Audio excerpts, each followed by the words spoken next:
আসসালামু আলাইকুম রাহমাতুল্লাহি ওয়া বারাকাতুহু। পাকশিল্পে সবাইকে স্বাগতম। আজ আমরা দেখাবো চিংড়ি মাছ দিয়ে কচুর শাক রান্না।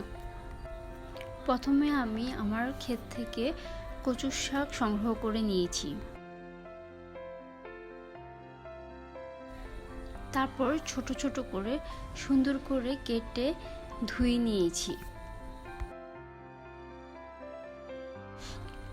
ভালোভাবে ধুয়ে কচুর শাকগুলোকে আমি সুন্দরভাবে সিদ্ধ করে নিয়েছি।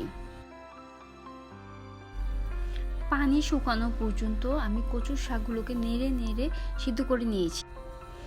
তারপর আমি তেল গরম তেলে রসুন পেঁয়াজ লাল লাল করে ভেজে নিয়েছি। রসুন লাল হলে সামান্য পানি দিয়ে হলুদ মরিচের গুঁড়া সামান্য আদা রসুন ও চিংড়ি মাছ দিয়ে ভালোভাবে কষিয়ে নিব। কষানো হলে সুন্দর ঘ্রাণের জন্য একটু তেজপাতা ও কাঁচা মরিচ দিব।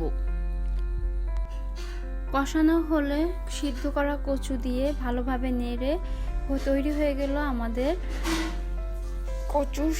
চিংড়ি দিয়ে কচু শাক রান্না।